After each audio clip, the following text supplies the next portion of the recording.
함께 살펴보는 이 본문은 호세아 선지자를 통하여서 선포된 하나님의 심판이 가까이 왔음을 알 수 있는 본문입니다. 이 호세아 10장의 시대적 배경은 북이스라엘이 멸망하기 직전이었으며 북이스라엘의 마지막 왕은 이 호세아 선지자와 동일한 이름을 가진 호세아 왕이었습니다. 이는 우연하게 일어난 일이 아닙니다. 하나님은 한 이름이었지만 한 사람은 하나님을 의지하는 삶을 살아가는 자로 부름을 받았고 또 한 사람은 하나님이 아니라 다른 것을 의지하며 살아갔던 자임을 바로 이 두 모습을 통하여서 알려주고 계시는 겁니다. 그래서 우리는 오늘 본문을 통하여서 두 마음을 품는 것이 어떤 것이며 또한 어떠한 결과를 맞이하게 되는지를 오늘 본문을 통하여서 알게 될 수 있습니다. 또 바라는 것은 오늘 말씀을 통하여서 우리의 삶을 점검하며 두 마음이 아닌 오직 한 마음으로 하나님만을 의지하며 살아가는 우리 성도들이 되기를 간절히 소망합니다. 우리가 먼저 살펴볼 것은 북이스라엘은 하나님을 의지하지 않고 무엇을 의지했는가입니다. 3절을 보면은 이렇게 말하고 있습니다. 그들이 이제 이르기를 우리가 여호와를 두려워하지 아니하므로 우리에게 왕이 없거니와 왕이 우리를 위하여 무엇을 하리요 하리로다 이렇게 말하고 있습니다. 이는 북이스라엘이 하나님이 아니라 정치적인 힘을 의지하고 있었다라는 것을 말해주고 있는 부분입니다. 호세아 왕은 선왕인 베가 왕을 죽이고 반역으로 왕이 된 자였습니다. 정당한 계승이 아니라 반역으로 왕이 되었기 때문에 호세아 왕은 정치적인 안정과 또 힘이 필요하다라고 생각을 했습니다.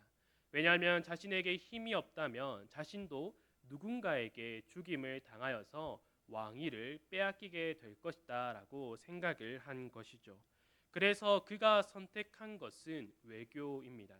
외적으로 강한 힘을 빌려와서 정치적인 안정을 취하려고 했고 자신의 힘을 다지려고 했습니다. 그래서 그가 처음으로 의지한 것이 바로 아수르였습니다. 아수르는 강력한 군대를 가지고 북이스라엘을 점령하기 위하여서 올라왔습니다. 그러나 호세아 왕은 곧바로 그 아수르에게 절을 하고 그들에게 조공을 바치겠다라고 항복 선언을 하게 됩니다. 그러다가 호세아 왕은 점차 강력해지고 있는 애굽을 보게 됩니다. 그래서 그가 생각했을 때 이 애굽과 손을 잡으면 아수르를 물리칠 수 있고 또 아수르를 물리치게 되면 조공을 바치지 않으면 되니까 다시금 북이스라엘이 힘을 지닐 수 있다라고 생각을 했습니다. 그래서 그가 곧장 애굽으로 사자들을 보내었습니다.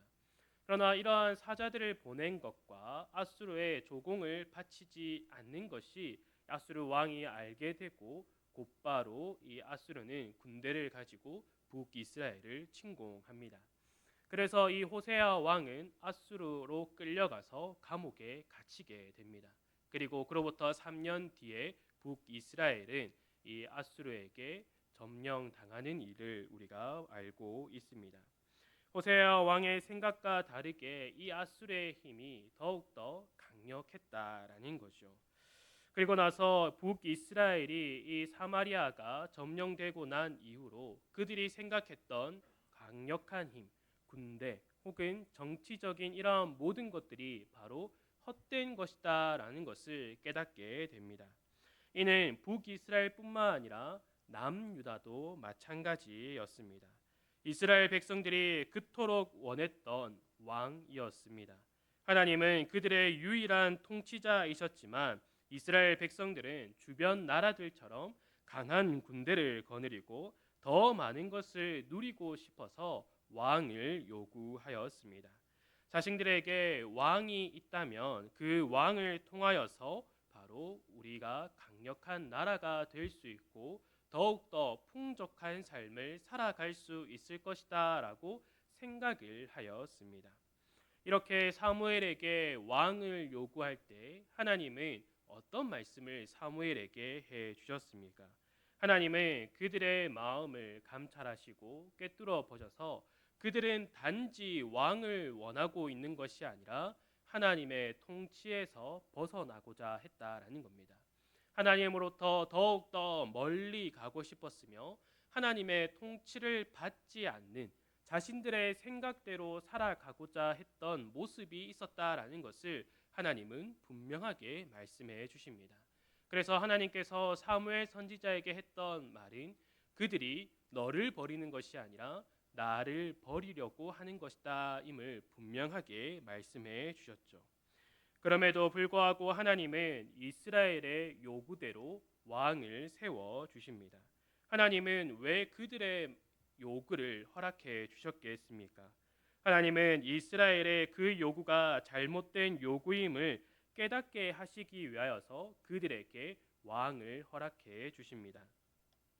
하나님은 이스라엘의 첫 번째 왕인 사울부터 북이스라엘의 마지막 왕인 호세아 왕, 그리고 남유다의 마지막 왕인 시드기야까지 465년이라는 긴 세월 동안 이스라엘 백성들에게 하나의 이야기를 알려주고 계시는 거죠.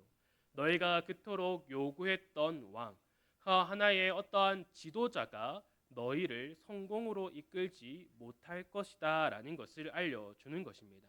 왕, 어떠한 한 지도자, 한 사람이 나라의 흥망성쇠를 결정하는 것이 아니라 하나님께서 복을 주셔야지만이 부응할 수 있다라는 것을 465년이라는 긴 시간을 통하여서 하나님께서 알려주셨다라는 겁니다. 북이스라엘은 하나님이 아니라 정치적인 힘을 더욱더 의지했습니다. 그러나 그들이 의지했던 그 힘은 오히려 그들을 멸망으로 인도하고 있음을 보여주고 있습니다. 북이스라엘이 두 번째로 의지하였던 것은 다른 신, 우상이었습니다. 오늘 본문 5절을 보면 이렇게 말을 하죠. 사마리아 주민이 벳아웬의 송아지로 말미암아 두려워할 것이라. 그 백성이 슬퍼하며 그것을 기뻐하던 제사장들도 슬퍼하리니 이는 그의 영광이 떠나감이며. 아멘. 이 5절에서 말하고 있는 사마리아 주민은 북이스라엘을 지칭해서 하는 말이었습니다. 하나님은 북이스라엘을 사마리아 혹은 또 에브라임이라고 부르기도 했습니다. 이스라엘이 남유다와 북이스라엘로 나누어지고 북이스라엘의 첫 번째 왕이었던 여로보암은 어떠한 일을 했습니까? 북이스라엘 백성들이 하나님께 제사를 드리기 위하여서 국경을 넘어서 남유다로 넘어가는 것을 보고 그가 두려워하기 시작했습니다. 이렇게 북이스라엘 백성들이 남유다로 계속해서 가는 모습을 통하여서 이 북이스라엘 백성들이 국경을 오고 가는 그러한 번거로운 일들을 통하여서 우리가 두 나라로 나누어진 것보다 다시금 한 나라로 합쳐져서 다시금 우리가 자유롭게 하나님을 예배해야 한다라는 말들이 나오면 자신을 죽이고 이 북이스라엘을 남유다로 줄까봐 그가 두려워했습니다. 이러한 두려워한 나머지 그는 금송아지 두 마리를 만들기 시작했습니다. 그리고 그 두 금송아지를 가지고 하나는 단에 또 하나는 베델에 두고 북이스라엘 백성들에게 말을 했죠. 너희가 더 이상 예루살렘으로 올라갈 필요가 없다. 여기 너희를 애굽에서 인도하여 낸 신이 있으니 너희는 여기서 제사를 드리면 된다라고 그가 그렇게 말을 했습니다. 북이스라엘 백성들은 왕의 말을 따라서 금송아지에게 절을 하기 시작했습니다. 그래서 하나님은 베델, 하나님의 집이라고 불렸던 그 베델을 다른 이름으로 부르시고 계십니다. 바로 오늘 본문에 나와 있는 것처럼 벳아웬이라고 부르는 것이죠. 이 벳아웬은 사륙의 집, 거짓의 집을 악의 집이라고 불리는 뜻을 가지고 있었습니다. 북이스라엘은 더욱더 풍요로운 삶을 살아가기 위하여서 우상들을 섬기기 시작했습니다. 주변의 풍요로운 나라들을 살펴보니 공통점으로 그들이 우상을 하나씩 섬기고 있었다라는 것을 보게 됩니다. 그래서 그들은 그 우상들이 풍요를 줄 것이다라고 생각하고 우상을 섬기기 시작했습니다. 그들이 우상을 섬긴 것도 큰 죄이지만 그들이 어떤 더 큰 죄를 지게 됩니까? 바로 하나님을 우상처럼 여겼다라는 겁니다. 우상을 섬기는 것과 하나님을 섬기는 것은 어떤 차이가 있습니까? 우상을 섬기는 이유는 순전히 자신의 유익과 또 성공을 위해서 우상을 섬깁니다. 그래서 어느 우상을 섬길지 자신이 선택하게 됩니다. 풍요로운 삶을 위하여서 바알과 아세라를 택하여 섬겼습니다. 사랑과 다산을 위하여서 아스다롯을 선택해서 섬겼습니다. 전쟁을 위해서는 그모스를 선택하여서 섬겼고 나라의 안정을 위하여서는 몰록을 선택하여서 그들이 섬겼다라고 하나님은 말씀하고 계십니다. 이 우상들은 자신이 원하는 것을 얻고 이루고자 선택하는 하나의 수단밖에 지나지 않았다라는 거죠. 그래서 이 우상을 섬기는 것은 간단합니다. 얼만큼 정성을 다했는가, 그에 따라서 그만큼 복을 얻게 될 것이다 라고 말을 했습니다. 잘하면 복을 받고 잘못하면 그만큼 손해를 본다는 것이 바로 우상을 섬기는 주된 내용이었습니다. 우상을 섬긴다라는 것은 자신의 유익만을 위하여서 섬기며 결국 우상을 섬긴다라는 것은 나 자신을 섬기는 것으로 말할 수도 있다라는 겁니다. 반면에 하나님을 섬긴다라는 것은 어떠한 뜻입니까? 나의 유익을 위하여서 섬기는 것이 아니라 하나님의 영광을 위하여서 섬기는 것입니다. 하나님은 스스로 영광을 받으시는 분이지만 하나님의 형상으로 지음받은 우리에게 영광 받으시는 것을 기뻐하시는 분입니다. 그래서 하나님을 섬긴다라는 것은 우리가 하나님을 택하여서 하나님을 섬기는 것이 아니라 하나님이 선택한 그 백성들로 하여금 그 백성들에게 영광을 받으신다라는 겁니다. 이것이 우상을 섬기는 것과 하나님을 섬기는 것의 가장 큰 차이입니다. 북이스라엘 백성은 하나님의 백성으로 부름을 받았지만 북이스라엘 백성은 우상을 섬기기 시작했습니다. 또 하나님을 우상과 같이 자신들의 이익, 성공, 그리고 풍족을 위하여서 하나의 수단으로서 섬기기 시작했다라는 겁니다. 그래서 형식적인 모습으로 절기들을 지키고 형식적인 모습으로 하나님께 제사를 드렸다라는 것입니다. 그들은 이러한 화려한 절기, 화려한 제사 제도들을 통하여서 얼만큼 화려하게, 얼만큼 정성을 다해서 하면 하나님께서 우리의 기도를 들어주시고 우리의 유익을 위하여서 일하시는가, 이것에 초점을 맞추고 절기를 지키며 하나님께 제사를 드렸다라는 겁니다. 하나님은 이런 북이스라엘을 향하여서 어떻게 말씀하십니까? 호세아 6장 6절을 통하여서 나는 인애를 원하고 제사를 원하지 아니하며 번제보다 하나님을 아는 것을 원한다라고 분명하게 말씀하십니다. 하나님을 알지 못하고 인애가 없으며 단지 제사와 번제만으로 하나님을 우상과 같은 것으로 격화시키며 수단으로만 생각한 것이 바로 북이스라엘 백성들의 가장 큰 죄였다라는 것을 하나님은 그들의 죄를 드러내고 계신다라는 겁니다. 자신들이 원하는 것을 이루고자 온갖 방법을 동원했던 이들이 자신이 생각하는 것들을 얻자 어떠한 모습을 보이고 있습니까? 1절에 나오듯이 열매가 많아질수록 재단을 많게 했다라고 합니다. 그 땅이 번영할수록 주상이 아름답게 되었다라고 합니다. 그들이 원하는 것들을 이루자 어떻게 했습니까? 더 많은 우상들을 섬겼다라는 겁니다. 더 많은 것들을 얻기 위하여서 그들의 우상의 모습들을 더 화려하게 꾸미기 시작했다라는 것을 말하고 있습니다. 하나님의 백성으로 택함을 받고 부름을 받았지만 북이스라엘은 하나님이 아닌 당장의 자신의 이익과 요구를 충족시켜주는 정치적인 힘과 그리고 우상을 섬겼다라는 것을 오늘 이 본문을 통하여서 말해주고 있는 것입니다. 이러한 북이스라엘 백성들에게 하나님은 너희는 두 마음을 품었다라고 말씀하십니다. 이는 단지 북이스라엘뿐만 아니라 남유다도 그러했으며 신약 시대에 넘어와서 유대인들도 동일한 마음을 보여주고 있습니다. 하나님께서 이렇게 두 마음을 품은 자들의 모습을 기록하고 또 이것이 어느 시대에나 나타나는 모습임을 알려주시는 이유가 무엇이겠습니까? 우리도 두 마음을 품을 수 있다라는 것입니다. 그래서 하나님은 야고보를 통하여서 두 마음을 품은 자들아 마음을 성결하게 하라라는 말씀을 우리에게 주시고 있습니다. 여기까지 생각하면 어떤 분들은 이러한 질문을 던질 수도 있을 것 같습니다. 그러면 한 마음을 품은 성도는 하나님만을 의지하겠다라고 다짐하고 결단한 성도는 가난하게만 살아야 합니까? 좋은 집과 좋은 차와 좋은 것들을 누리며 사는 것이 죄입니까? 라고 질문을 던질 수도 있을 것 같습니다. 그러나 하나님은 우리에게 가난을 강요하시는 분이 아닙니다. 시대에서 벗어나서 살아가라라고 말씀하시는 분이 하나님이 아니십니다.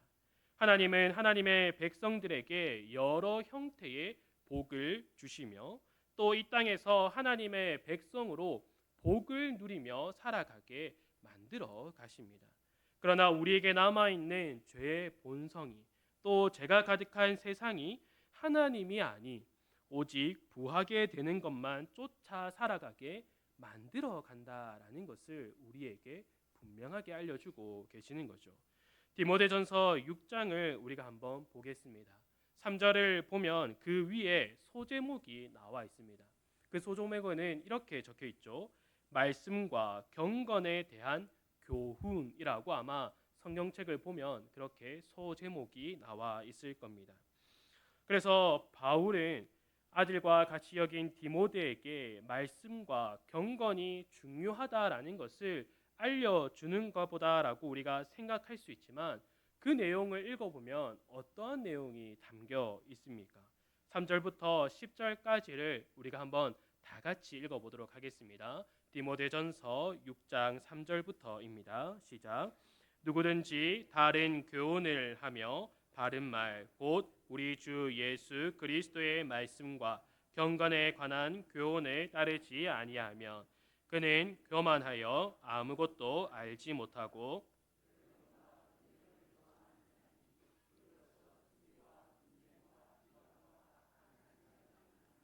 마음이 부패하여지고 진리를 잃어버려 경건을 이익의 방도로 생각하는 자들의 다툼이 일어나느니라. 그러나 자족하는 마음이 있으면 경건은 큰 이익이 되느니라. 우리가 세상에 아무것도 가지고 온 것이 없음에 또한 아무것도 가지고 가지 못하리니 우리가 먹을 것과 입을 것이 있은즉 족한 줄로 알 것이니라. 구하려 하는 자들은 시험과 올무와 여러 가지 어리석고 해로운 욕심에 떨어지나니 곧 사람으로 파멸과 멸망에 빠지게 하는 것이라. 돈을 사랑함이 일만 악의 뿌리가 되나니 이것을 탐내는 자들은 미혹을 받아 믿음에서 떠나 많은 근심으로써 자기를 찔렀도다. 아멘. 바울이 디모데에게 말하고 있는 것의 핵심이 무엇입니까? 말로는 하나님의 영광을 위해서라고 말씀과 경건을 부르짖지만 그 마음에는 자신의 이익을 원하고 있으며 말씀과 경건을 이익의 방도로 생각하는 이들이 생겨나기 시작할 것이다 라는 것을 말해주고 있습니다. 다시 한번 말하자면 좋은 것을 누리며 사는 것은 죄가 아닙니다. 예수님께서 무엇을 말씀하셨습니까? 누가복음 11장에서 이렇게 말씀하시죠. 너희 중에 아버지 된 자로서 누가 아들이 생선을 달라 하는데 생선 대신에 뱀을 주며 알을 달라 하는데 전갈을 주겠느냐? 너희가 악할지라도 좋은 것을 자식에게 줄 알거든 하물며 너희 하늘 아버지께서 구하는 자에게 성령을 주시지 않겠느냐 하시니라. 여기서 말하는 것이 무엇입니까? 하나님께서는 우리에게 우리의 필요에 따라서 많은 것들을 채워 주심을 말하고 있습니다. 하나님은 우리에게 가난을 강요하고 또한 우리에게 다른 어려운 삶을 강요하시는 분이 아니다라는 것입니다. 하나님은 하나님께서 택하신 백성에게 그 필요를 채워 주시는 분입니다. 하나님께서 미워하시며 역겹다라고 하시는 것은 하나님의 영광을 위하여서 하나님의 일을 위하여서라고 말하지만 자신의 이익과 자신의 욕심을 채우고자 하는 자들의 그러한 반역을 하나님께서는 미워하시고 역겹다라고 말씀하시는 거죠. 자신의 생각을 정당화하고 유익과 평안함을 위하여서 하나님을 동원하고자 하는 그러한 어리석은 모습, 또한 이러한 것들로 하나님을 말 못하고 아무런 능력이 없는 사람의 손으로 만들어진 우상으로 격화시키는 것을 하나님은 참지 않으신다라고 분명하게 말씀하고 계십니다. 북이스라엘은 1절에서 볼 수 있듯이 열매를 맺는 무성한 포도나무였습니다. 그 겉모습은 누가 봐도 복을 누리는 자들의 모습이었다라고 말합니다. 그러나 하나님은 그들의 마음을 감찰하시어 그들의 중심을 꿰뚫어 보십니다. 그래서 그들은 그저 열매만 무성할 뿐이고 그들이 바랬던 그 열매들은 결국에는 다 없어지게 될 것이다 라는 심판의 말씀을 약속하고 계십니다. 그러면 오늘 우리는 이 말씀을 어떻게 받아들여야 하겠습니까? 북이스라엘의 어리석은 모습과 그에 대한 하나님의 심판이 이러했구나라고 생각하고 그냥 넘어가면 되겠습니까? 그렇지 않습니다. 오늘 우리가 이 본문을 통하여서 알아야 할 것은 그럼에도 불구하고 하나님은 하나님의 계획대로 하나님의 백성을 부르시고 그 백성을 끝까지 인도하여 주신다라는 것입니다. 호세아의 가장 큰 교훈이 무엇이었습니까? 하나님을 떠난 하나님의 백성들을 하나님께서 심판만 하시지 않고 그들을 다시 하나님의 거룩하고 흠없는 백성으로 부르신다라는 것이 바로 이 호세아의 핵심적인 하나님의 교훈입니다. 이를 하나님의 성실하심이라고 말하기도 합니다. 하나님의 성실하심은 하나님께서 창세전에 계획하신 바를 한치의 오차도 없이 또 후회하시거나 그 후회하심으로 계획을 바꾸시는 분이 아니다라는 것을 말하는 것입니다. 그리고 우리의 악함으로 하나님의 계획이 무산되지 않으며 하나님은 하나님께서 정한 일을 반드시 이루신다라는 것을 우리는 깨달아야 하며 이것이 바로 하나님의 성실하심이다라는 것을 우리는 하나님의 말씀을 통하여서 알아야 한다라는 것이죠. 또한 우리는 이러한 말씀뿐만 아니라 우리의 삶을 통하여서도 이를 분명하게 확신할 수 있어야 합니다. 죄 가운데 죽어 있었던 나입니다. 우리는 죄로 인하여서 죽을 수밖에 없었던 존재가 아니라 이미 죄 가운데에 죽어 있었던 자들입니다. 내가 하나님을 찾아서 오늘 이 자리로 나아온 것이 아니라 하나님께서 창세전에 나를 택하셔서 오늘 나를 불러주셨고 또 말씀과 기도와 은혜를 통하여서 하나님의 자녀로 훈련시켜 주고 계심을 우리는 우리의 삶을 통하여서 나의 삶을 통하여서 확인하고 확신해야 한다라는 것입니다. 이것이 바로 하나님께서 원하시는 하나님을 알아가는 것이기 때문입니다. 두 번째로 오늘 우리가 본문을 통하여서 해야 할 것은 나 자신을 점검해야 한다라는 것입니다. 나의 신앙생활은 어디에 목적을 두고 있는가를 매 순간마다 우리 스스로가 질문을 던져서 확인해야 한다라는 것입니다. 하나님을 예배하며 하나님을 섬기며 하나님의 영광을 위하여서 일을 한다라고 말을 하며 또한 그렇게 신앙생활을 하고 있는 나에게 계속해서 질문을 던져야 한다라는 것이죠. 나의 마음은 세상에서의 성공, 이익과 유익, 그리고 다른 사람이 나를 인정해주고 알아봐 주기 위하여서 이러한 일들을 하고 있지는 않은가? 아니면 나는 온전히 하나님의 영광을 위하여서 이 일에 충성되이 맡은 바를 하고 있는가를 계속해서 우리는 질문을 던져 보아야 한다라는 것입니다. 이러한 두 마음을 품고 있지는 않은가 계속해서 질문을 던져야 한다라는 겁니다. 그래서 바울은 디모데에게 이어서 이렇게 말하고 있습니다. 디모데전서 6장 11절과 12절을 보면 오직 너 하나님의 사람아 라고 부르고 있습니다.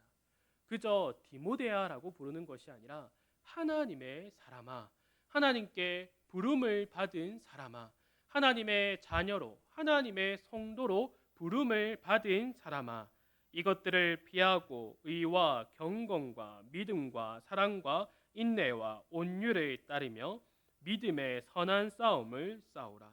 영생을 취하라. 이를 위하여 내가 부르심을 받았고 많은 증인 앞에서 선한 증언을 하였도다라고 말하고 있습니다. 의와 경건과 믿음과 인내와 온유를 따르라라고 말하고 있습니다. 우리에게 없는 것, 우리 스스로가 가질 수 없는 것이 바로 의와 경건과 믿음과 온유와 또한 인내이지 않습니까? 이러한 것들을 따르라라고 바울은 말하고 있습니다. 이를 완전하게 보여주시고 또 우리에게 주시는 분이 예수 그리스도임을 바울은 늘 강조하고 있습니다. 즉 우리가 나 스스로에게 늘 질문을 던지면서 두 마음을 품지 않으려고 하는 것이 바로 예수 그리스도를 닮아가는 것임을 우리에게 말해주고 있으며 또한 이것이 바로 믿음의 선한 싸움을 싸워 나가는 모습이다라는 것을 우리에게 알려주고 있습니다. 이렇게 생각하면 믿음 생활 정말 쉽지 않습니다. 저는 학생 때 빨리 어른이 되고 싶었습니다. 빨리 성인이 되고 싶었습니다. 성인이 돼서 자유롭게 시간을 보내고 싶었습니다. 매일 아침에 일어나서 학교에 가서 저녁까지 야간 자율학습을 하면서 학교에 매여 있고 싶지 않았습니다. 자유롭게 다니고 싶었습니다. 그런데 막상 성인이 되니까 책임져야 할 것들이 생겨나기 시작했습니다. 더 자유롭지 않은 현실을 마주하고 살아가고 있습니다.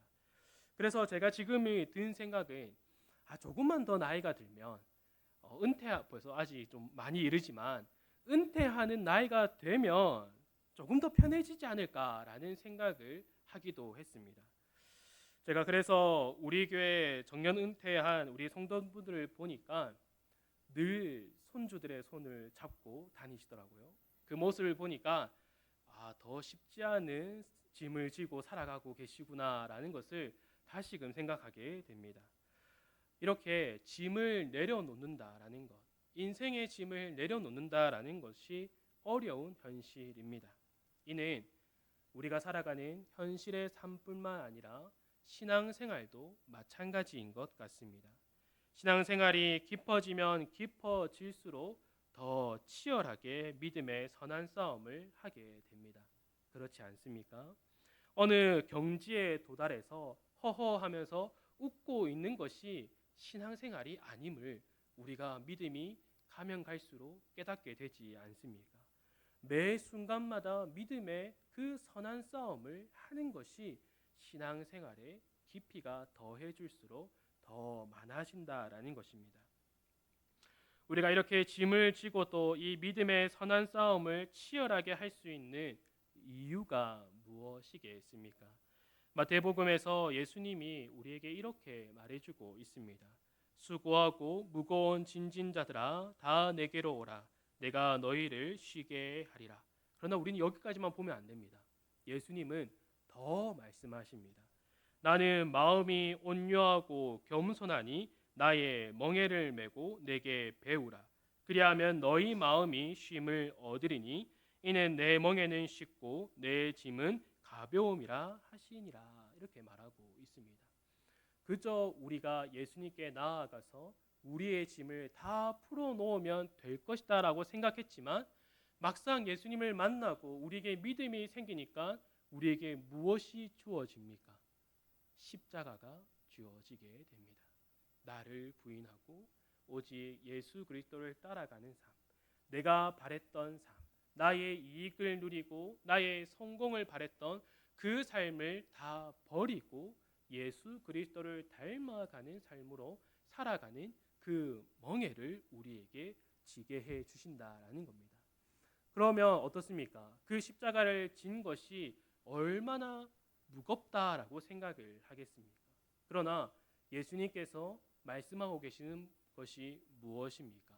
나는 마음이 온유하고 겸손하니 내게 배우라라고 말씀하십니다. 예수 그리스도께 그 십자가를 지는 법을 배워서 우리가 무겁게 생각했던, 무겁다라고 우리가 지레 겁을 먹고 포기했던 것이 예수 그리스도로 인하여서 그것이 가볍게 여겨진다라고 말씀하고 계십니다. 내 멍에는 쉽고 내 짐은 가벼움이라라고 말씀하고 계십니다. 왜 가볍겠습니까? 이미 예수님께서 그것을 성취하셨기 때문입니다. 이미 예수님께서 승리하셨기 때문에 우리가 그 승리의 길을 따라 걸어가기 때문에 그 길이 쉽다라고 예수님이 말씀하고 계십니다. 예수님께서는 우리를 예수님을 닮아가게 하심으로 이 짐을 지고 믿음의 선한 싸움을 싸우는 법을 알려주시기 때문에 우리는 예수 그리스도를 더욱더 닮아가는 일에 힘을 써야 합니다. 그래서 믿음의 선한 싸움을 치열하게 살아가는 우리이지만 하나님을 알아감으로 예수 그리스도를 더욱더 닮아감으로 성령 하나님의 능력을 경험함으로써 세상이 줄 수 없는 은혜의 기쁨을 누리는 것이 바로 하나님의 백성으로 부름을 받은 성도, 우리라고 하나님은 말씀하고 계십니다. 그러니 주 안에 사랑하는 성도 여러분, 힘써 하나님을 알아갑시다. 두 마음을 품지 말고 성령 하나님을 통하여서 한 마음을 품는, 하나님만을 의지하는 하나님의 자녀로, 백성으로, 또한 성도로 하나님의 영광만을 위하여서 살아가는, 또한 이 일에 더욱더 힘을 쓰는 우리 모든 성도들이 되기를 간절히 소망합니다. 함께 기도하도록 하겠습니다. 하나님 아버지, 감사합니다. 우리가 하나님의 자녀로, 백성으로, 성도로 부름을 받았지만 여전히 우리 안에는 죄의 본성이 가득하며, 또한 죄가 가득한 세상은 우리로 하여금 우리를 자신을 의지하도록, 하나님을 의지하는 것이 아니라 세상의 힘을, 또한 나의 유익과 나의 성공을 더 의지하도록 우리를 계속해서 유혹합니다. 그러나 우리가 하나님을 더욱더 알아감으로, 예수 그리스도를 닮아감으로 우리의 삶 가운데서 역사하시는 성령 하나님의 그 능력을 우리가 우리의 삶 가운데서 분명하게 경험함으로써 우리가 다른 것을 의지하는 것이 아니라 하나님만을 의지하는 그 한 마음을 품은 성도로 더욱더 자라갈 수 있도록 우리를 붙들어 주시옵소서. 그래서 온전히 하나님의 영광만을 위하여서 살아가는 우리 모든 성도들이 될 수 있도록 날마다 풍성한 은혜와 지혜와 명철을 허락하여 주시옵소서. 이 모든 것 예수님의 이름으로 기도드립니다. 아멘.